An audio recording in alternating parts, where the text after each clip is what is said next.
25 ayat 1 sampai dengan 6. Maka Bildad, orang Suah, menjawab, kekuasaan dan kedahsyatan ada pada Dia yang menyelenggarakan damai di tempatnya yang tinggi. Dapatkah dihitung pasukannya? Dan siapakah yang tidak disinari takutnya? Bagaimana manusia benar di hadapan Allah? Dan bagaimana orang yang dilahirkan perempuan itu bersih? Sesungguhnya bahkan bulan pun tidak terang dan bintang-bintang pun tidak cerah di matanya. Lebih-lebih lagi manusia yang adalah berenga, anak manusia yang adalah ulat. Tetapi Ayub menjawab, alangkah baiknya bantuanmu kepada yang tidak kuat, dan pertolonganmu kepada lengan yang tidak berdaya. Alangkah baiknya nasihatmu kepada orang yang tidak mempunyai hikmat, dan pengertian yang kau ajarkan dengan limpahnya. Atas anjuran siapakah engkau mengucapkan perkataan-perkataan itu, dan gagasan siapakah yang kau nyatakan? Roh-roh di bawah menggeletar, demikian juga air dan penghuninya. Dunia orang mati terbuka di hadapan Allah, tempat kebinasaan pun tidak ada tutupnya. Allah membentangkan utara di atas kekosongan dan menggantungkan bumi pada kehampaan. Ia membungkus air di dalam awannya, namun awan itu tidak robek. Ia menutupi pemandangan tahtanya, melingkupinya dengan awannya. Ia telah menarik garis pada permukaan air, sampai ujung perbatasan antara terang dan gelap. Tiang-tiang langit bergoyang-goyang, tercengang-cengang oleh hardiknya. Ia telah meneduhkan laut dengan kuasanya dan meremukkan Rahab dengan kebijaksanaannya. Oleh nafasnya, langit menjadi cerah, tangannya menembus ular yang tangkas. Sesungguhnya semuanya itu hanya ujung-ujung jalannya. Betapa lembutnya bisikan yang kita dengar daripadanya. Siapa dapat memahami guntur kuasanya? Demikian.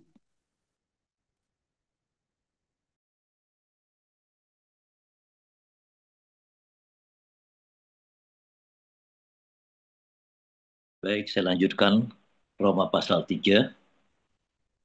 Jika demikian, apakah kelebihan orang Yahudi dan apakah gunanya sunat? Banyak sekali dan di dalam segala hal. Pertama-tama, sebab kepada merekalah dipercayakan firman Allah. Jadi bagaimana jika di antara mereka ada yang tidak setia? Dapatkah ketidaksetiaan itu membatalkan kesetiaan Allah? Sekali-sekali tidak.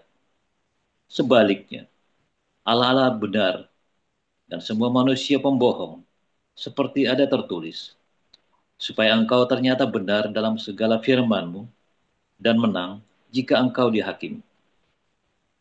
Tetapi jika ketidakbenaran kita menunjukkan kebenaran Allah, apakah yang akan kita katakan? Tidak adilkah Allah?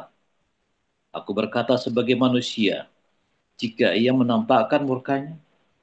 Sekali-kali tidak. Andai kata demikian, bagaimanakah Allah dapat menghakimi dunia? Tetapi jika kebenaran Allah oleh dustaku semakin melimpah bagi kemuliaannya, mengapa aku masih dihakimi lagi sebagai orang berdosa? Bukankah tidak benar fitnahan orang yang mengatakan bahwa kita berkata, marilah kita berbuat yang jahat, supaya yang baik timbul daripadanya. Orang semacam itu sudah selayaknya mendapat hukuman. Jadi bagaimana? Adakah kita mempunyai kelebihan daripada orang lain? Sama sekali tidak.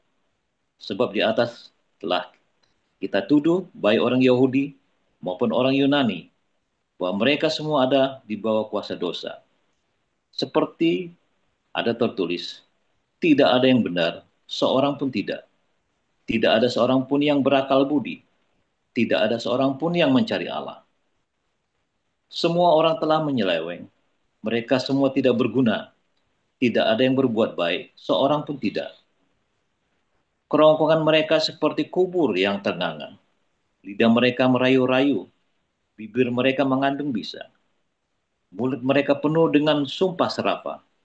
Kaki mereka cepat untuk menumpahkan darah. Keruntuhan dan kebinasaan mereka tinggalkan di jalan mereka.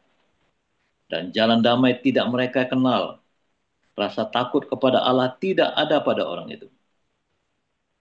Tetapi kita tahu bahwa segala sesuatu yang tercantum dalam kitab Taurat ditujukan kepada mereka yang hidup di bawah hukum Taurat, supaya tersumbat setiap mulut dan seluruh dunia jatuh ke bawah hukuman Allah. Sebab tidak seorang pun yang dapat dibenarkan di hadapan Allah oleh karena melakukan hukum Taurat, karena justru oleh hukum Taurat orang mengenal dosa. Tetapi sekarang tanpa hukum Taurat, kebenaran Allah telah dinyatakan seperti yang disaksikan dalam kitab Taurat dan kitab-kitab para nabi, yaitu kebenaran Allah karena iman dalam Yesus Kristus bagi semua orang yang percaya, sebab tidak ada perbedaan. Karena semua orang telah berbuat dosa dan telah kehilangan kemuliaan Allah. Dan oleh kasih karunia telah dibenarkan dengan cuma-cuma karena penebusan dalam Kristus Yesus. Kristus Yesus telah ditentukan Allah menjadi jalan pendamaian karena iman dalam darahnya. Hal ini dibuatnya untuk menunjukkan keadilannya, karena ia telah membiarkan dosa-dosa yang telah terjadi dahulu pada masa kesabarannya. Maksudnya ialah untuk menunjukkan keadilannya pada masa ini, supaya nyata bahwa ia benar dan juga membenarkan orang yang percaya kepada Yesus. Jika demikian, apakah dasarnya untuk bermegah? Tidak ada. Berdasarkan apa? Berdasarkan perbuatan? Tidak, melainkan berdasarkan iman. Karena kami yakin bahwa manusia dibenarkan karena iman, dan bukan karena ia melakukan hukum Taurat. Atau adakah Allah hanya Allah orang Yahudi saja? Bukankah ia juga adalah Allah bangsa-bangsa lain? Ya, benar. Ia juga adalah Allah bangsa-bangsa lain. Artinya, kalau ada satu Allah yang akan membenarkan baik orang-orang bersunat karena iman, maupun orang-orang tak bersunat juga karena iman. Jika demikian, adakah kami membatalkan hukum Taurat karena iman? Sama sekali tidak. Sebaliknya, kami meneguhkannya. Demikian firman Tuhan. Haleluya, luar biasa firman Tuhan. Selalu baru setiap hari jika kita menanti-nantikan Tuhan dengan pengharapan yang benar dan terus melakukan apa yang Tuhan mau dalam hidup kita, ya. Masalahnya seringkali ketika Anda berharap kepada Tuhan, ya, kamu melakukan yang kamu mau, bukan melakukan yang Tuhan mau. Udah begitu, ya, lebih parahnya kamu bukan melakukan yang kamu mau, kamu melakukan apa yang orang setting buat kamu. Wah, cilaka. Ya, karena kamu tidak mengerti kebenaran, kamu nggak belajar firman Tuhan benar-benar. Lalu kamu melakukan apa yang kata orang benar. Saya setiap kali, beberapa kali ya, kalau diskusi gitu ya, orang ini kan rajin penuh ke gereja gitu ya. Dan saya tidak menyalahkan orang rajin ke gereja. Dia begitu rajinnya, ya, sampai ya saya lihat ya dia begitu mengeluh-elukan pendetanya, ya. Terus bukan pendeta yang terkenal ya, tapi dia punya katanya Pak Pendeta begini, katanya Pak Pendeta begitu, gitu ya. Terus saya bilang, lo kata kamu gimana? Ya kata Pak Pendeta begini sih, lah kata kamu bagaimana? Saudara, banyak orang ya menjadi orang Kristen ya bukan apa yang dia pahami ya ketika dia menjalankan kehidupannya dia sebagai orang Kristen, tetapi apa katanya orang. Lebih parahnya lagi katanya YouTube. Wah, itu cilaka tuh. Katanya YouTube. Ya, saudara ya. Ini sering kali terjadi, saya sudah berkali-kali terjadi ini ya. Katanya YouTube begini nih, di YouTube begini, di YouTube begitu. Gitu ya.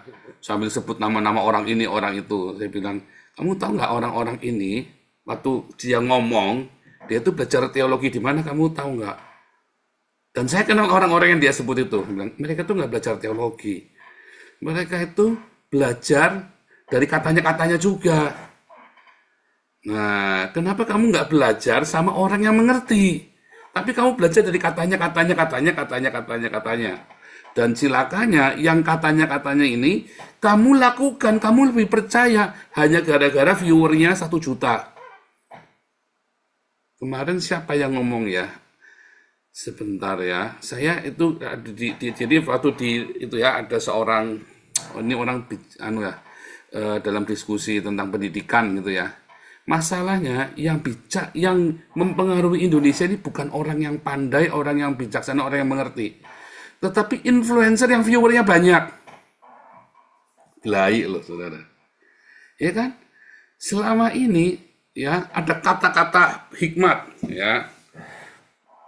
Kata-kata hikmat bahwa A A A B B B B C C C, kata-kata yang berhikmat itu ya. Gara-gara dia viewernya banyak 1 miliar misalnya ya, like-nya sampai 1 juta misalnya, viewernya 1 miliar. Wih, ini hebat sekali nih, ini pasti benar. Dan itu mempengaruhi otak Anda, lalu Anda berpikir bahwa itu benar. Ya, saudara ya. Benar nggak? Dan dalam kita mengenal Tuhan, Anda seringkali begitu. Ya, apalagi Anda yang masih di padang gurun. Ya. Mengapa Anda tetap di padang gurun? Ya karena Anda begitu otaknya. Ya, muter-muter katanya. Katanya orang kebanyakan begitu. Ya kan? Nah, dengan Anda mengikuti seperti itu, Anda akan di-framing dengan katanya orang. Tapi Anda sendiri nggak ngerti. Ya, nanti puncaknya Ayub itu juga begitu ya. Puncaknya Ayub tuh mengaku dari kata orang saja. Nanti kapan-kapan kita di Ayub 42 kalau nggak salah ya. Nanti kita akan sampai ke situ ya. Puncak dari self conscience-nya Anda. Nah, itu ya. Nah, tetapi hari ini kita belajar tentang roh intimidasi yang diciptakan di padang gurun. Di padang gurun tempatnya setan, hantu belau, ya tempatnya jin, tempatnya aneh-aneh. Apakah setannya genderuwo yang begitu? Apakah kuntilanak yang seperti di film-film itu? Kuntilanaknya ya kamu, saudara. Genderuwonya ya kamu, jinnya ya kamu, tuyulnya ya kamu. Di padang gurun itu Anda tuh menjadi tuyulmu sendiri, kuntilanakmu, genderuwomu. Di kelas profetik ya, banyak ya saudara. Setiap kali saya ngajar kelas profetik ya, selalu pertemuan pertama orang itu menyangkal saya dulu. Semua orang akan menyangkal saya dulu. Saya pernah melihat ini, saya melihat itu, saya ngalamin ini, saya sendiri ngalamin itu. Saya juga ngalamin. Ya saudara ya, Anda mau cerita ketemu jin, ketemu genderuwo, ketemu pocong, kuntilanak, saya ngalamin. Ya, saya ngalamin. Tapi saya belajar apa itu sebenarnya. Kalau kamu sudah mengerti, sudah belajar, ya, kamu pergi kemana kamu nggak takut lagi. Itulah sebabnya orang ateis itu nggak takut yang begituan tuh, saudara. Kamu itu orang-orang bule tuh ya pergi ke hutan belantara sendirian. Kenapa nggak takut? Ya karena dia nggak percaya, memang nggak ada. yang itu hasil ilusi pikiranmu. Ini ya kuburan malah buat ini ya, malah buat pacaran mereka ya. Kenapa nggak takut? Wah, Anda mah kalau begitu ngelangkai kuburan dikit aja, wah, langsung kayak gayapan, kayak bingung ya. Sampai nanti malamnya, teriak-teriak malam-malamnya kayak orang ini kesambet itu. Bener nggak? Ayo, siapa yang masih begitu? Malu-maluin aja loh. Kalau sudah kumpul di sini jangan begitu, saudara ya. Ini kesambet ini gara-gara nggak percaya sih. Lu kalau habis nunjuk kuburan, apa tuh nunjuknya? Tadi yang nunjuk mana? Harus dimasukkan ke mulut, dijilat. Misalnya ya. Nah, itu kan. Karena kamu selama ini katanya. Ya, kalau kamu imanmu dari katanya, maka kamu akan mudah terintimidasi. Beberapa orang mencoba mengintimidasi komunitas kita yang di Den Haag, bahwa ritual itu penting. Dan saya bilang itu sama ya, di dalam Kisah Rasul 15, banyak imam-imam Farisi-Farisi yang bertobat, lalu datang ke Antioquia, lalu mereka bilang, wah kalau kamu tidak disunat dengan caranya Musa, maka kamu tidak akan selamat. Itu lebih ngeri lagi loh saudara. Nah, beberapa orang menyusup ke dalam tempat kita, berusaha meyakinkan komunitas kita ritual itu penting. Dan saya bilang di dalam nama Tuhan Yesus, ya, dia itu sekolah di mana? Mengapa bilang ritual penting? Saya ini sekolah 10 tahun. Ya, saya belajar teologi 10 tahun bahkan sampai ke Israel. Saudara ya. Saya jadi dokter cuman gara-gara mau buat eyel-eyelan. Tapi sebenarnya itulah roh intimidasi yang di padang gurun supaya kamu tidak ketemu Tuhan, kamu ketemunya ritual, saudara. Kamu ditakut-takutin kalau kamu nggak melakukan ritual ini, ritual itu, ya, yang ritualnya di gereja lakukan itu ya, maka kamu nanti ya masuk neraka, kamu tidak selamat. Sementara orang yang ngomong ini buahnya, maaf kata buah sakar sama buah dadanya saja tidak ada, saudara. Istilahnya tidak berbuah. Nah itulah, saudara tahu ya, penting ya saudara ya. Ketika ada orang ngomong sama Anda, sehebat apapun kelihatannya, kamu cek ada buahnya nggak ini orang. Saudara, saya punya seorang mentor dulu ya, waktu tahun 90 namanya Yahya Silas. Yahya Silas ini apa namanya, kukongnya Junita itu, ya, kakeknya Junita, paman kakeknya Junita. Yahya Silas ini ngajarnya nggak pinter, saudara. Serius, saudara. Kamu dengar pendeta ini khotbah, ngantuk tidur kamu, saudara. Khotbahnya 10 macam. Itu diulang-ulang. Saya hafal semua khotbahnya. Ya, saya hafal semua khotbahnya dia. Jadi kalau suruh ngomong dia ikut ngomong ya saya bisa, saudara ya. Nah, tetapi orang ini berbuah, saudara. Ya, orang ini berbuah. Banyak sekali pengajaran yang begitu membuat saya ternganga, saudara ya. Dan hari ini semua pengajaran-pengajaran yang membuat saya ternganga itu, aduh saya bilang, maaf saudara ya, bajingan juga, nol putul semua pengajaran itu omong kosong semua. Tetapi si Yahya Silas ini, si Om Silas ini saudara, apa yang Anda lakukan hari ini diakonia, saya itu nyontoh dari beliau saudara.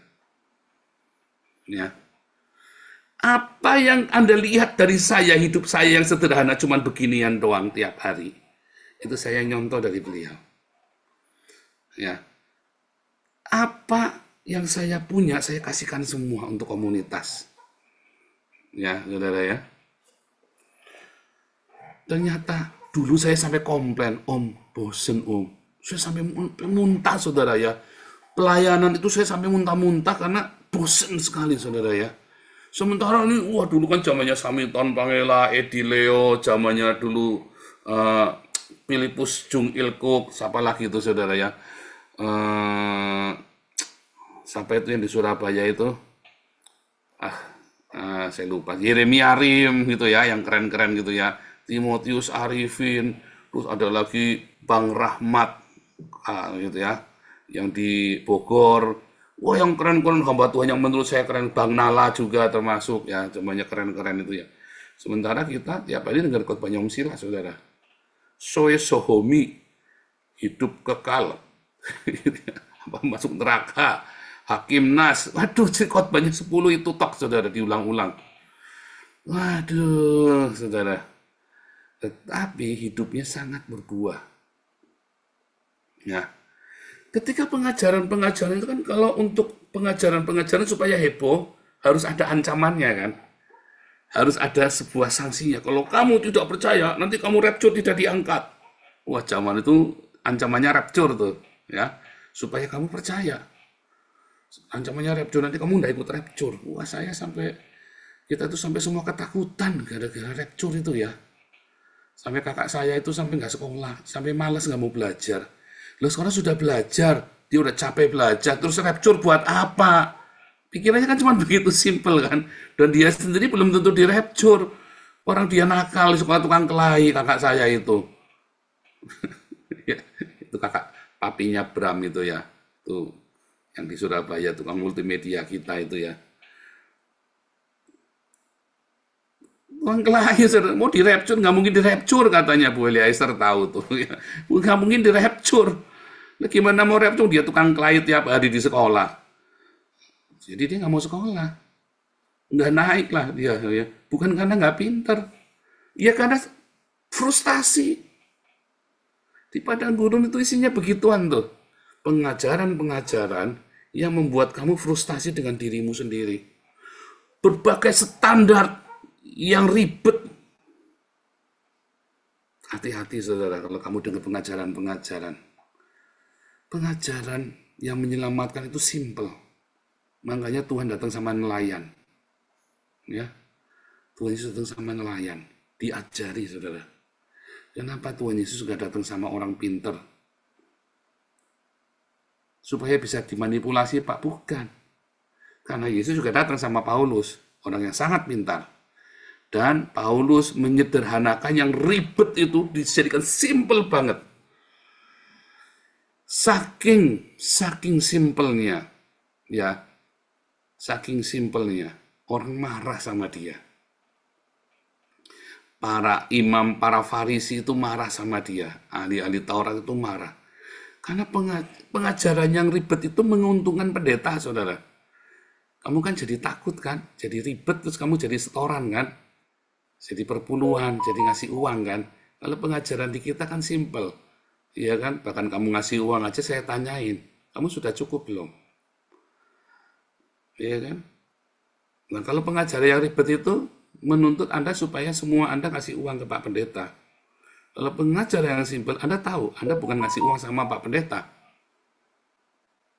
Pengajaran yang ribet, itu nanti ujungnya kamu ngasih uang ke Pak Pendeta. Kalau pengajaran kita simple, gampang dimengerti, sehingga ya kamu cuma diakonia untuk dirimu sendiri. Diakonia, kamu lakukan mandiri. Kalau mau, kamu kasihkan ke Damaris, Damar kasih embun pagi, itu pun bukan untuk saya. Saya aja nombok, saya aja ngasih ikut-ikutan. Karena itu yang diajarkan. Dulu mentor saya, Pak Yahya Silas, Om Yahya Silas itu, saya belajar dari beliau tiap hari, ya 6 tahun. Ya, saya ikut beliau, nonton. Itu yang dilakukan. Dan saya belajar memahami ya kesederhanaan dalam iman. Dan sebetulnya dari semua pengajaran yang aneh-aneh itu ya, akhirnya itu hancur semua. Toh ketika saya kembali kepada Tuhan 2014 melayani Tuhan lagi, saya mulai dengan yang sederhana, simple sekali. Ya. Penginjilan pun tidak seradikal. Kelihatannya saya keras karena memang karunia-Nya keras ya. Tetapi simple yang saya ajarkan kepada kalian semua. Pengajaran amat simple. Tapi kelihatannya ribet ya. Saya menggunakan bahasa Yahudi, Ibrani lah, inilah, itulah. Enggak, saudara. Saya yang ribet itu, yang katanya orang ribet itu, saya sampulkan supaya jadi simple. Mengasihi, mengampuni, memberkati. Ya, supaya kamu tidak tertuduh dengan standar-standar palsu. Kamu tidak tertuduh dengan dogma-dogma, doktrin-doktrin buatan manusia. Ada yang utama, lebih utama dari segala yang kamu pengetahuanmu itu. Yaitu buah yang kamu hasilkan secara natural. Ya. Secara natural, buah yang dihasilkan secara natural. Karena imanmu yang sungguh hati itu tanpa kamu harus buat-buat. Tiba-tiba begitu menghasilkan. Nah, kalau kamu melihat ada orang punya standar-standar yang tinggi untuk kamu bisa supaya mencapai rapture, supaya kamu masuk surga segala macam, ya. Kamu lihat buahnya orang ini. Kalau buahnya orang ini nggak ada, jangan percaya yang dia ngomong. Percaya saya, jangan percaya. Nanti kamu dimanipulasi sama dia. Diintimidasi sama dia, sehingga hidupmu nggak sejahtera. Tinggalkan. Tetapi ada juga yang sepele. Oh, yang penting percaya saja. Lalu dia membuai kamu. ya, membuahi kamu. Oh, buah enggak penting, yang penting kamu percaya saja. Yang penting percaya saja, kamu rajin-rajin kasih uang kolektor ke gereja. Nah, kamu juga harus hati-hati itu. Yang satu mengintimidasi kamu, yang satu ngejor kamu. Wah, cilaka tuh. Simple pengajarannya. Ya, mengasihi, mengampuni, memberkati. Simple sekali, saudara ya. Di padang gurun itu kamu akan dijebak dengan dua hal itu. Pengajarannya amat sangat rumit, standar yang begitu jelimet, dan standar yang begitu rendah, yang sama sekali tidak ada standar. Tapi standarnya Tuhan apa? Mengasihi, mengampuni, memberkati. Ya kan, mengasihi sesama, mengampuni musuh, dan memberkati musuh. Ya kan? Nah, makanya di sini yang namanya mengasihi sesama itu apa? Ada orang asing di rumahmu, nggak boleh, saudara. Ya maaf, kita tuh melayani banyak kriminal di Den Haag. Tapi mereka nggak boleh nginep di pastori itu, saudara. Nanti kasihan Marcel, saudara. Marcel ganteng-ganteng begitu, tiba-tiba diperkosa gimana sih Marcel? Kan kasihan Marcel. Padahal kriminal-kriminal yang kita layani itu badannya tinggi besar semua. Taunya mereka predator. Kasihan Marcel, nanti jalannya besok kangkang diperkosa, saudara. Kasihan, saudara, lagi main gitar kangkang nanti. Kasihan, nggak boleh. Harus dengan hikmat, mengasihi. Bukan kasihan, kita pengen nampung mereka semua. Tapi nggak boleh. Mereka boleh datang, saya kenalkan ini pastori kita. Supaya jangan jadi omongan. Tapi nggak boleh nginep. Hati-hati. Dan saya tahu batasnya di mana. Jadi saya selalu ingatkan. Mengampuni musuh. Mengampuni musuh itu bukan berarti terus kamu jadi permisif dengan musuhmu, saudara. Mengampuni itu artinya kamu tidak marah dengan dia. Mengampuni itu artinya kamu melepaskan berkat untuk dia. Hati-hati, kalau kamu mengampuni musuhmu, bukan berarti terus kamu nampung musuhmu di rumahmu. Dia musuh, makanya namanya musuh. Ya, memberi makan musuh itu hati-hati. Nah, disitulah kita belajar metanoia setiap hari di sini. Bagaimana cara mengasihi, bagaimana cara mengampuni, bagaimana cara kita memberkati musuh-musuh kita, supaya tidak naif. Diajarin tiap hari. Pengajarannya simpel, saudara. Nah, prakteknya setiap hari, cara melakukannya kamu kudu belajar. Bagaimana aku bisa mengucap syukur tiap hari, bagaimana aku bisa menang dari masa laluku yang mengejar, bagaimana aku bisa hidup berkemenangan. Bukan tengking-tengking, kamu edan, saudara, main tengking-tengking sampai tengking-tengking. Ya, metanoia. Metanoia, ya. Belajar, saudara ya, belajar. Di tempat ini, kamu belajar. Roh intimidasi itu kamu patahkan. Kenapa kamu bisa mematahkan roh intimidasi? Karena kamu mengerti. Karena kamu punya rema. Ya, Tuhan Yesus memberkati. Haleluya.